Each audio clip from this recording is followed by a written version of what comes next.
எல்லாருக்கும் வணக்கம். இன்றைக்கி எங்கள் வீட்டில் பூரிக்கிழங்கு மசாலா. அதுக்கு ஒரு சட்டியில் எண்ணெய் ஊற்றி அதில் கடுகு, சீரகம், சோம்பு, உளுத்தம்பருப்பு, கடலைப்பருப்பு, நறுக்கின பூண்டு இதெல்லாம் சேர்த்து நல்லா வதக்குங்க.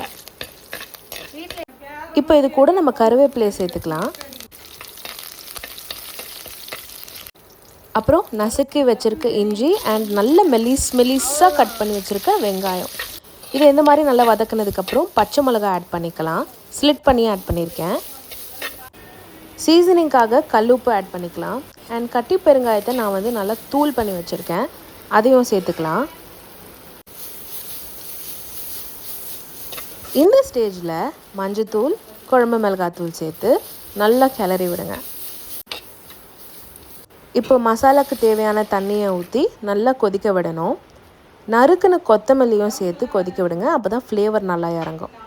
இந்த மாதிரி சின்ன கொதி வந்ததுக்கப்புறம் நம்ம வேக வச்சுருக்க உருளைக்கிழங்கை நல்லா மேஷ் பண்ணி சேர்த்துக்கோங்க. உருளைக்கிழங்கை சேர்த்ததுக்கப்புறம் ஒரு 5 மினிட்ஸ்க்கு ஒன்ஸ் கிளறி விட்டுட்டே இருங்க. அப்போ தான் அது கொதிக்க ஒரு நல்ல திக் கன்சிஸ்டன்சி வரும், அடிப்பிடிக்காமல். மசாலா ரெடி ஆனதும் கடைசியாக நம்ம நறுக்குன கொத்தமல்லியை தூவி இறக்கிற வேண்டியது தான். செம்மையாக இருக்கும். ஒரு சப்பாத்தியோடு சேர்த்து வச்சு சாப்பிட்டு பார்த்தா எப்படி இருந்துச்சுன்னு ட்ரை பண்ணி பார்த்து சொல்லுங்கள். இன்க்ரீடியன்ஸ்க்கு டிஸ்கிரிப்ஷன் பாக்ஸ் செக் பண்ணுங்கள். லைக் பண்ணுங்கள், சப்போர்ட் பண்ணுங்கள், ஷேர் பண்ணுங்கள், சப்ஸ்கிரைப் பண்ணுங்கள்.